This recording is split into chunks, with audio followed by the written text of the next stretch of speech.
The morning sun rose slowly over the rolling hills of Chester County, Georgia, casting long shadows across the fertile farmland that had belonged to the Washington family for 3 generations.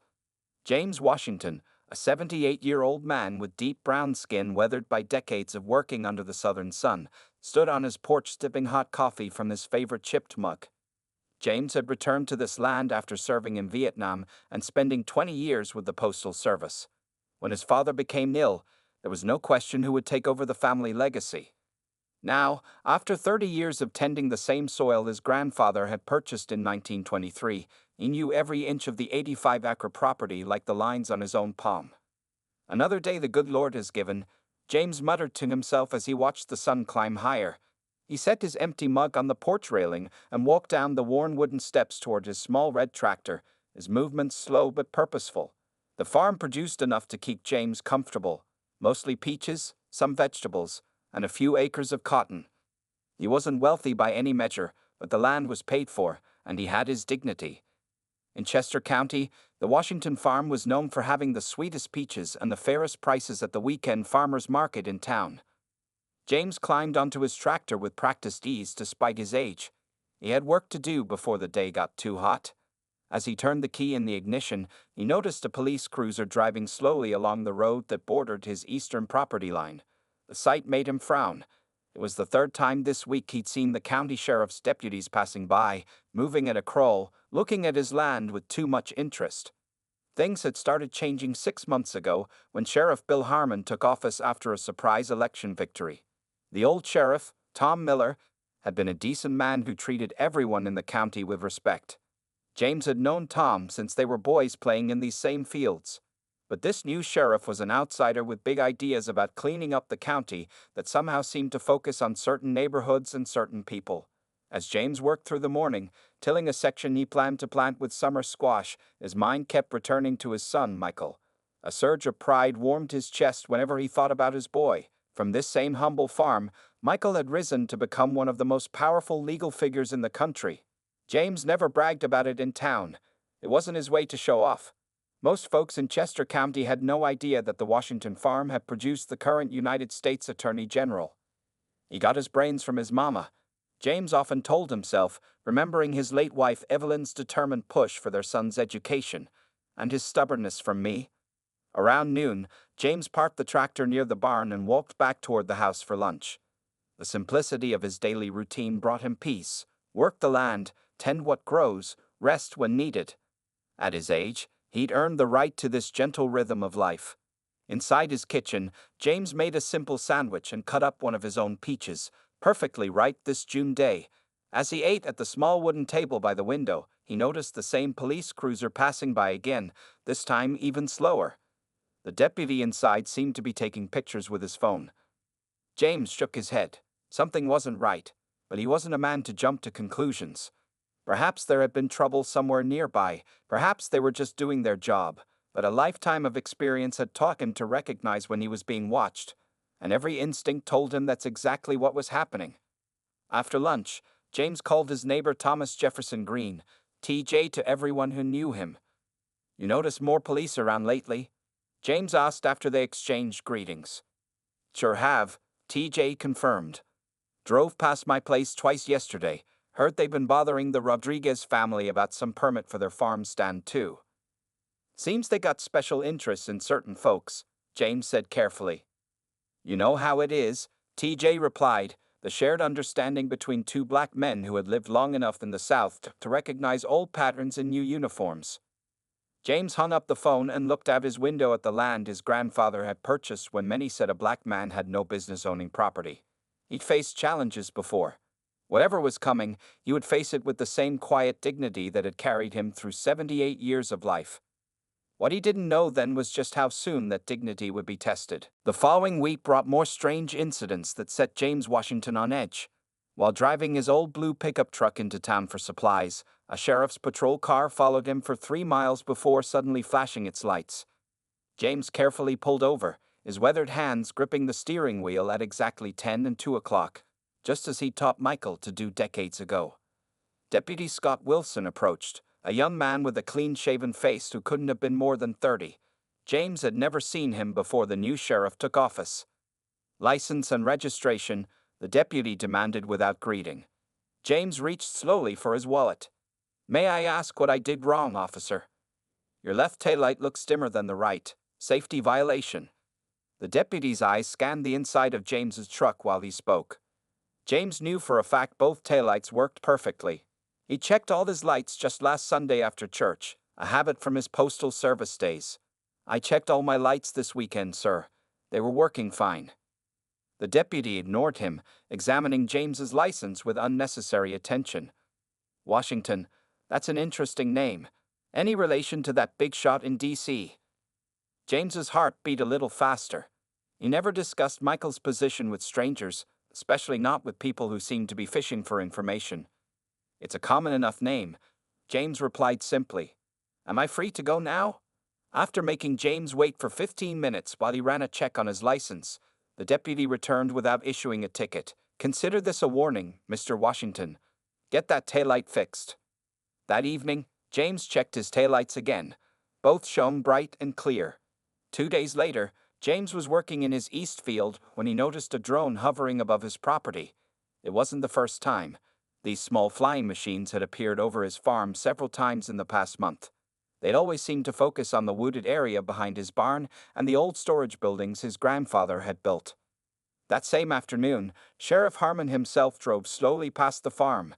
He made no attempt to hide his interest, even stopping his vehicle to take out binoculars and survey the property. James stood in plain sight next to his tractor, but the sheriff didn't acknowledge him. During his weekly call with Michael, James mentioned these strange occurrences casually, not wanting to worry his son. "It's probably nothing," James said. "Maybe they're looking for someone else." "Dad, you know it's never nothing when law enforcement suddenly takes interest in a black man's property," Michael replied, concern evident in his voice. "Have they approached you directly? Asked any questions?" "Just a traffic stop for a taillight that wasn't actually broken," James said. Michael was silent for a moment. "Dad, I can make some calls. Find out what's happening." "No, son, I don't want special treatment because of who you are. I've handled myself for 78 years without pulling strings." The call ended with Michael extracting a promise from his father that he would report any further incidents right away. The next morning, James visited the county records office to pay his property taxes, always early, never late. The clerk behind the counter, Mrs. Patty Lewis, had worked there for 20 years and always greeted him warmly. Today, however, she seemed nervous. "Mr. Washington," she whispered after completing his transaction, "I probably shouldn't say anything, but people are talking. Sheriff's been asking questions about your property. Something about checking old boundary lines and permits." James thanked her for the information. On his way out, he noticed a large map on the wall showing future development projects for Chester County. A planned new highway cut straight through several properties, including the eastern corner of his farm. That evening, 3 more patrol cars drove past his property. One stopped by his mailbox, and an officer got out to inspect it carefully before driving away. James sat on his porch, watching the sunset with a glass of sweet tea. His grandfather's words echoed in his mind. "Land is the only thing they can't make more of, son. That's why they'll always try to take ours." He dialed TJ's number. "You heard anything about a new highway coming through?" TJ was silent for a moment. "Rumor has it the sheriff's brother-in-law is buying up land for some big development company, offering pennies on the dollar before people find out what it's really worth." After hanging up, James walked his property line, checking the old stone markers his grandfather had placed. In the growing darkness, he spotted fresh footprints near his eastern boundary, too many to be from just one person, with the distinctive tread of police-issue boots. Something was happening, and James Washington knew he needed to prepare for whatever came next. The confrontation James had been sensing would come finally arrived on a Thursday morning in late June. The air was thick with humidity as storm clouds gathered in the distance, promising afternoon rain. James had risen with the sun and finished his morning chores early, hoping to repair a section of fence before the weather turned. He was hammering a loose board on his barn when the sound of vehicles crunching over the gravel driveway caught his attention. 3 police cruisers pulled up in a V formation, blocking access to the main road. Sheriff Bill Harmon stepped out of the lead vehicle, adjusting his hat against the sun. Deputy Wilson and 2 officers, James didn't recognize emerged from the other cars. James set down his hammer and straightened his back slowly, feeling every one of his 78 years. He wiped his hands on a rag and walked toward the officers, maintaining a careful distance. "Morning, Sheriff," James called out in a steady voice. "What can I do for you gentlemen today?" Sheriff Harmon approached with his thumbs hooked in his belt loops, a posture that struck James as deliberately intimidating. The man wasn't particularly tall, but he carried himself with the confidence of someone used to people stepping aside. "Mr. Washington," the sheriff said, not bothering to return the greeting. "We've received information about illegal activity on this property. We're here to conduct a search." James felt his heart rate increase, but kept his expression neutral. "What kind of illegal activity would that be?" "We've had reports of stolen farm equipment being stored in your outbuildings." Anonymous tip from a concerned citizen. The sheriff's eyes never quite met James as he spoke. "I'm afraid I can't allow a search of my property without a warrant, Sheriff," James said calmly. "If you have one, I'd be happy to see it." The sheriff's face hardened. "Mr. Washington, when people refuse to cooperate, it makes us wonder what they're hiding." "I'm not hiding anything," James replied. "Just exercising my constitutional rights. My daddy and granddaddy taught me those rights, and I fought for them in Vietnam." Deputy Wilson stepped forward, his hand resting on his holster. "It would be easier for everyone if you just let us take a quick look around." James stood his ground. "I respectfully decline. If you want to search my property, you need to come back with a warrant." The sheriff nodded to the other deputies, who began spreading out across the front of the property. "We have reason to believe there might be evidence in plain sight. We're just going to walk the perimeter of your buildings." "Those buildings are within my curtilage," James said, using a legal term he'd learned from his son. "You need a warrant to approach them as well." The sheriff's expression changed from annoyed to angry. "Listen here, old man. I'm trying to be reasonable, but you're making this difficult. How about we discuss this down at the station instead?" One of the deputies had already reached the barn door and was peering inside. Another was walking toward the storage shed where James kept his seed and fertilizer. "Step away from my buildings," James called out firmly. "You are trespassing on private property without a warrant." The sheriff moved closer to James, entering his personal space. "Are you interfering with a police investigation, Mr. Washington? Because that would be obstruction of justice." Before James could respond, Deputy Wilson grabbed his arm, twisting it behind his back. The sudden movement sent a shot of pain through James's shoulder. "You're not under arrest yet," the sheriff said, "but you will be if you don't start cooperating. Maybe a night in jail will help you remember where you put those stolen goods." James winced as the deputy tightened his grip. "I haven't stolen anything in my life." The sheriff smirked. "We've been watching you, Washington.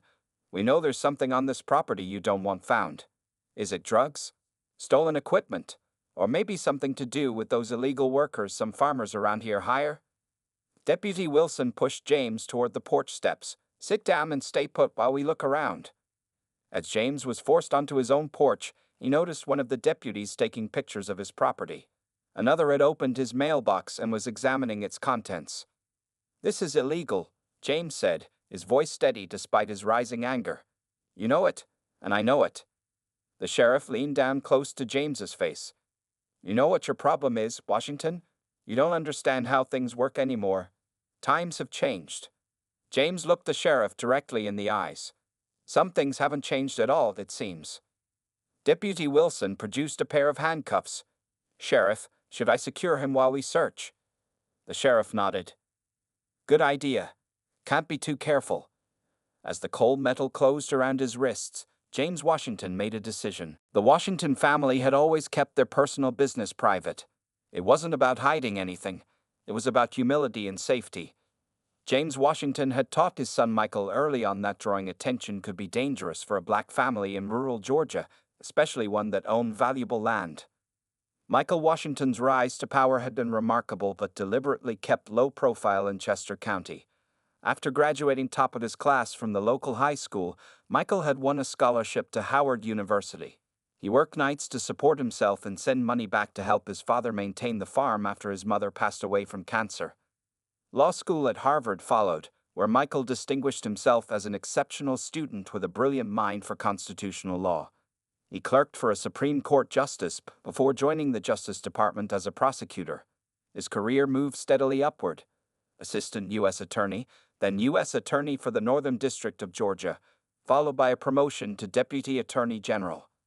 8 months ago, when the previous Attorney General resigned unexpectedly due to health concerns, the President had nominated Michael Washington to fill the position. His confirmation hearings have been covered extensively by national media, but in Chester County, few made the connection between the distinguished man in the sharp suit taking the oath of office in Washington, D.C., and the quiet farmer who sold peaches at the local market. James had been bursting with pride watching his son's swearing-in ceremony on television, but he told almost no one in town about it. The few who knew, like his friend T.J. and Pastor Williams from his church, respected his wishes to keep it quiet. James didn't want special treatment or attention. He just wanted to live peacefully on his land.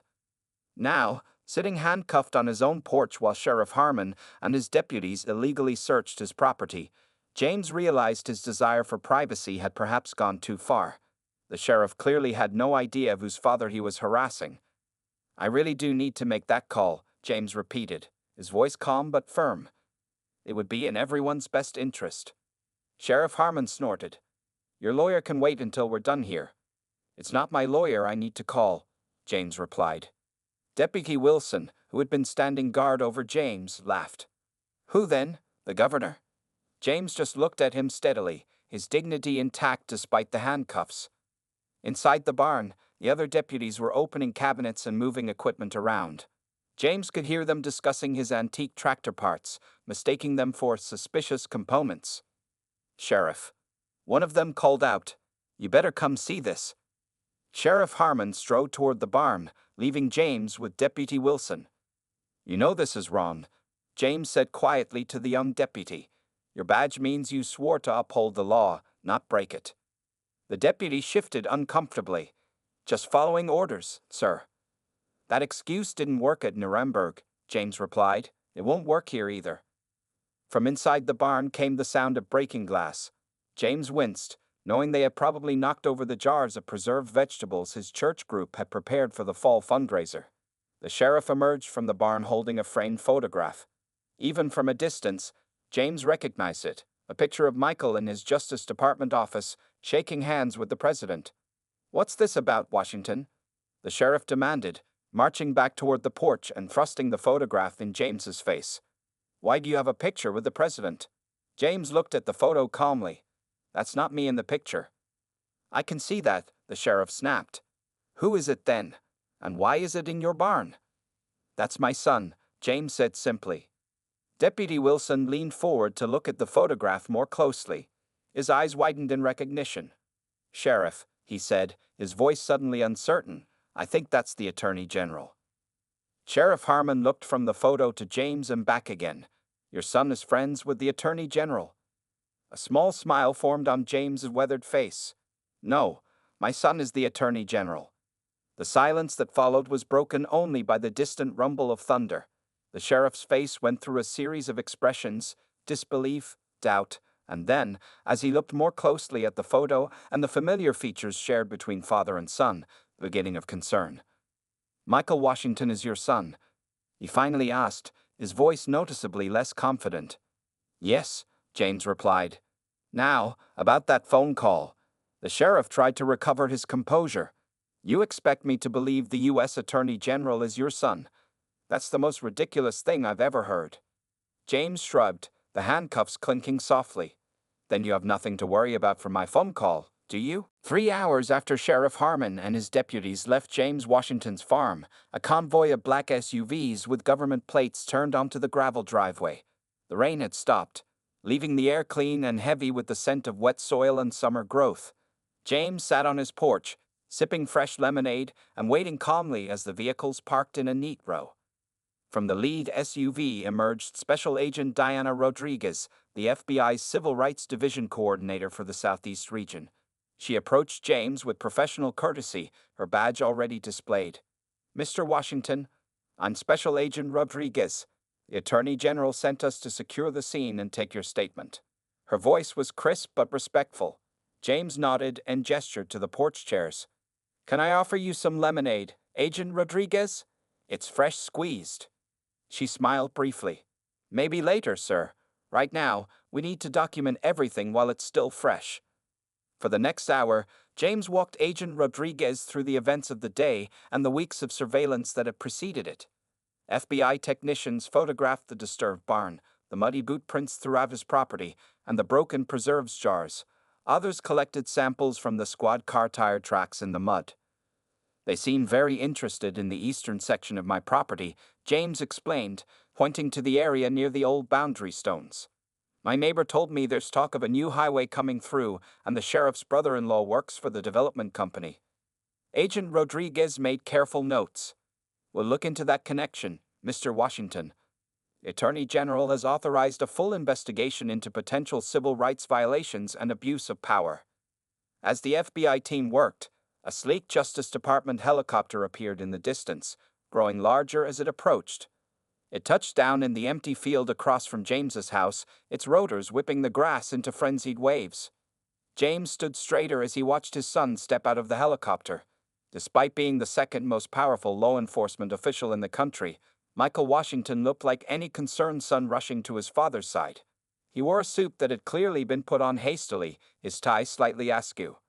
The moment Michael saw his father standing safe on the porch, visible relief washed over his face. He jogged across the field, ignoring the mud that splashed onto his expensive shoes. "Dad," Michael said, embracing James tightly. "Are you really okay?" "I'm fine, son," James assured him, patting his back. "Just some foolishness that needed straightening out." Michael stepped back, examining his father carefully as if checking for injuries himself. Satisfied that James was indeed unharmed, he turned to Agent Rodriguez. "What have we found so far?" His voice shifted subtly, returning to the authoritative tone of the nation's top prosecutor.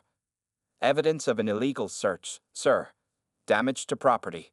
We've secured the dash cam footage from the deputies' vehicles, and 2 of them had active body cameras that should have captured everything. Sheriff's Department has been ordered to preserve all communications regarding Mr. Washington's property." Michael nodded, his jaw tight. "And the sheriff?" "Waiting at the county building as instructed, sir. The local FBI field office has agents with him now."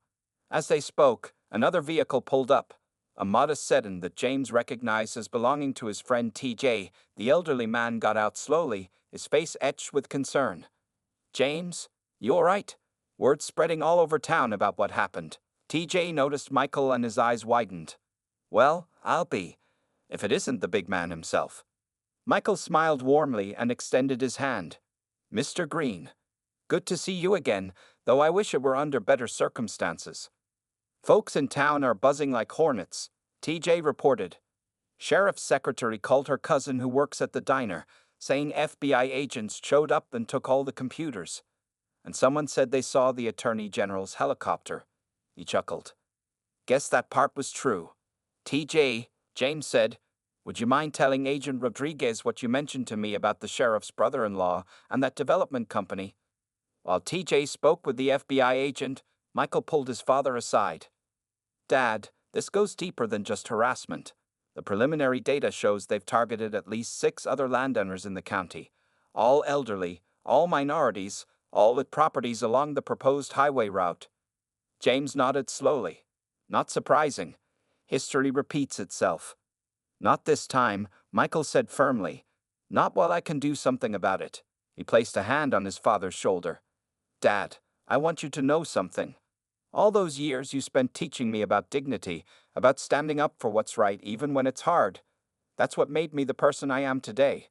What I do in Washington." The morning after Sheriff Harmon's unwelcome visit to the Washington farm, the small town of Chester was buzzing with activity unlike anything its residents had seen in generations. Black SUVs with federal government plates were parked outside the sheriff's department. Men and women in suits carried boxes of documents to waiting vans. Local television news crews had arrived from Atlanta, setting up cameras on the courthouse lawn. Inside the county records office, FBI agents carefully examined files related to land transactions, zoning changes, and the proposed highway project. Patty Lewis, the clerk who had warned James about the sheriff's interest in his property, provided a written statement about conversations she had overheard between Sheriff Harmon and County Commissioner Dale Porter. They were talking about how they needed to clear those properties by August, she told Agent Rodriguez. The sheriff said he could make things uncomfortable for people who wouldn't sell. I didn't think they meant anything like what happened to Mr. Washington. Meanwhile, at the Washington farm, Michael had set up a temporary command center in his father's living room. Laptops, secure phones, and satellite equipment transformed the humble space into something resembling a war room. James watched with quiet amusement as his son directed operations from the same table where he had taught him to play checkers as a boy. The pattern is clear, Michael explained to the assembled team of Justice Department attorneys and FBI agents. In the past 6 months, the Sheriff's Department has conducted traffic stops, property searches, or code enforcement actions against 8 property owners. All 8 properties fall along the proposed highway route. All 8 owners are either Black, Hispanic, or elderly. One of the attorneys raised her hand. Sir, we found communications between Sheriff Harmon and Westland Development Corporation. The sheriff's brother-in-law, Robert Mason, is their head of land acquisition. They've been targeting these specific properties for months. Michael nodded grimly. And what about the county commissioners? 3 of the 5 commissioners received campaign donations from Westland subsidiaries. Commissioner Porter's wife was recently hired as a consultant for Westland at a salary of $180,000 per year. James listened from his armchair, shaking his head slowly. The corruption didn't surprise him. He had seen similar tactics used against black landowners throughout his life. What surprised him was watching his son unleash the full power of federal law enforcement to address it. By noon, the investigation had spread beyond Chester County. FBI agents were executing search warrants at Westland Development's offices in Atlanta. State troopers had taken over policing duties in Chester temporarily while the entire sheriff's department was under investigation. As James prepared a simple lunch of sandwiches for the team working in his home, his phone rang. It was Pastor Williams from his church. James, everyone's talking about what happened. The Robinsons said the same thing happened to them last month. Deputies searching their farm without cause. And Mrs. Taylor says the sheriff threatened to arrest her grandson on made-up charges if she didn't sell her land. Tell them to call this number, James said, giving the pastor the FBI hotline that had been set up. Anyone who's been harassed should come forward now. After lunch, Michael took a moment to step outside with his father. They walked slowly toward the eastern boundary of the property, where the proposed highway would have cut through fields that have been in their family for 3 generations. You know, when I was appointed Attorney General, I promised myself I would use the office to protect people who couldn't protect themselves, Michael said. I never imagined the first major civil rights case I'd personally oversee would involve my own father. James stopped to examine one of the old boundary stones his grandfather had placed. Your grandfather would be proud to see this day. He bought this land when most people said a black man had no business owning property. Paid cash because no bank would give him a loan. Michael nodded. I remember the stories. He told me once that owning land wasn't just about having something of value. It was about having a place to stand where you couldn't be moved unless you chose to move. James touched the stone gently. This land isn't just dirt and trees, son. It's our history. By evening, the scale of corruption being uncovered had grown beyond what anyone had anticipated. The investigation had expanded to include the State Highway Department, where officials had apparently altered planning documents to ensure the new road would pass through specific properties whose owners had refused lowball offers from Westland Development. 3 months after Sheriff Harmon and his deputies illegally searched James Washington's farm, the small community center in Chester County was filled beyond capacity. People stood along the walls and spilled out onto the porch, straining to hear what was happening inside. At the front of the room, James Washington sat beside his son, Attorney General Michael Washington, as they prepared to address the gathered crowd. The investigation that began on James's farm had grown into one of the largest civil rights cases in Georgia's recent history. What started as harassment of one elderly farmer had revealed a web of corruption spanning multiple counties, involving dozens of officials and affecting hundreds of landowners, most of them black, Hispanic, or elderly. I want to thank you all for coming today, Michael began, his voice carrying easily through the packed room. 3 months ago, my father was handcuffed on his own porch by officers who had sworn to uphold the law. Today, I'm here to tell you what we've done about it. A hush fell over the crowd as Michael outlined the results of the Justice Department's investigation.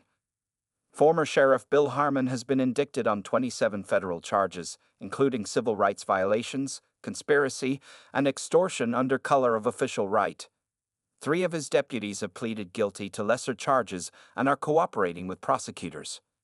Murmurs spread through the audience. Many had suffered similar harassment but had never expected to see anyone held accountable. County Commissioner Dale Porter and 2 other commissioners have resigned and face corruption charges. The state has suspended all work on the proposed highway pending a complete review of the planning process. Michael continued, his voice growing more passionate. Westland Development Corporation and its executives have been indicted for conspiracy, wire fraud, and violation of the RICO statute. Their assets have been frozen, and the company is being dismantled. James sat quietly beside his son, his weathered hands folded in his lap. His expression remained calm, but his eyes shone with a mixture of pride and vindication. But perhaps most importantly, Michael said, "We've established a restitution fund for all landowners who were pressured to sell their properties at below-market rates. Those who already sold will receive fair compensation. Those who resisted, like my father, will have their property rights permanently protected." Applause erupted throughout the room. T.J. Green, sitting in the front row, wiped tears from his eyes. Beside him, Mrs. Taylor, whose grandson had been threatened with false charges, nodded in satisfaction. After the applause died down, Michael gestured to his father. "I'd like to invite James Washington to say a few words." James rose slowly to his feet. Unlike his son, he had never been comfortable with public speaking. But today, he had something important to say. "I'm not one for big speeches," he began, his deep voice carrying the wisdom of his 78 years. "I've worked this land all my life, just like my daddy and his daddy before him. We never asked for special treatment. All we ever wanted was to be treated fairly under the law." He paused, looking out at the faces of his neighbors and friends. "What happened to me wasn't new. It's happened to many of you and to those who came before us. The difference this time is that someone was watching. Someone with the power to do something about it." James turned to look at his son with undisguised pride. "My boy grew up working these same fields, and I taught him what my daddy taught me, that this nation's promises are meant for all of us, not just some, that the law should protect everyone equally." His voice grew stronger as he continued. "Today, we've seen those promises kept. Not because I'm the Attorney General's father, but because what was done was wrong, and the law says so. That's all any of us have ever asked for, equal justice under law."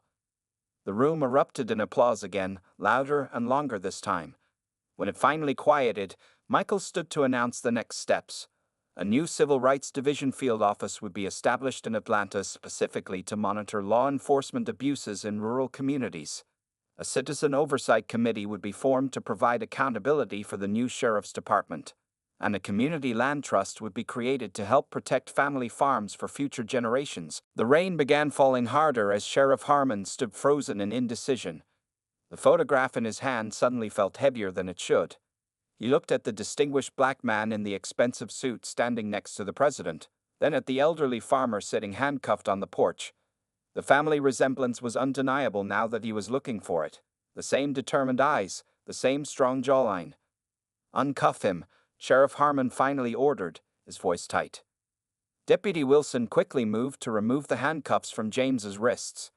James rubbed the red marks they had left, his expression unchanged. "I'd still like to make that call now," James said quietly. The sheriff's face hardened again, pride overcoming his momentary uncertainty. "This doesn't change anything, Washington. Attorney General's daddy or not, we still have a tip about illegal activity.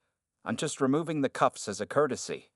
James stood up slowly, his dignity intact despite the situation. "My phone is inside. I'll need to go get it."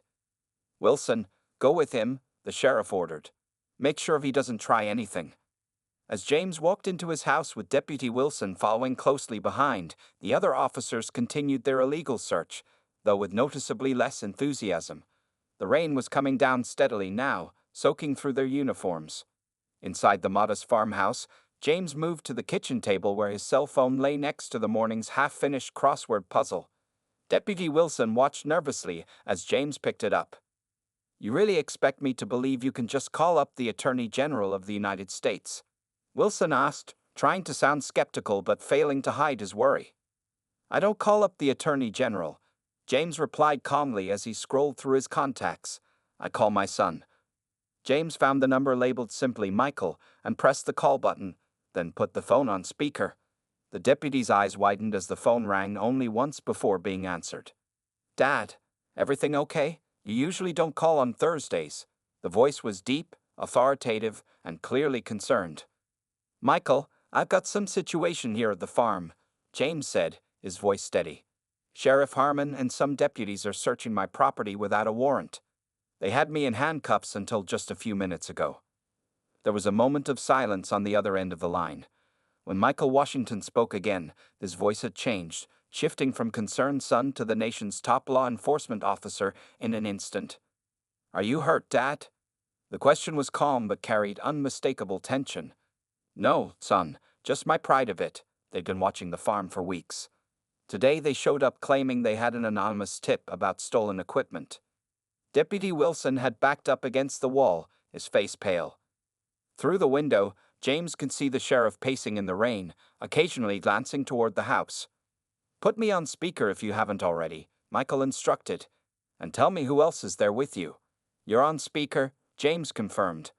Deputy Wilson is standing here with me. Sheriff Harmon and 2 other deputies are outside, still searching my barn and outbuildings. Deputy Wilson, Michael said, his voice perfectly controlled but ice cold. This is Attorney General Michael Washington. Would you please inform Sheriff Harmon that I'd like to speak with him immediately? The deputy nearly tripped over himself rushing to the door. Yes, sir. Right away, sir. Moments later, a soaking wet Sheriff Harmon entered the kitchen, water dripping from his uniform onto James's clean floor. His face was a mask of forced confidence. This is Sheriff Bill Harmon, he announced loudly. Who am I speaking with? Sheriff Harmon, this is Attorney General Michael Washington. I understand you're conducting a search of my father's property without a warrant. I'd like you to explain your probable cause and legal justification for this action. The sheriff's face drained of color, but he attempted to maintain his authority. We received an anonymous tip about stolen farm equipment, sir. We're conducting a routine investigation. An anonymous tip does not constitute probable cause for a warrantless search, Sheriff. This is basic Fourth Amendment law. Are you claiming there were exigent circumstances? Well, no, but... Did my father consent to this search? He was being uncooperative.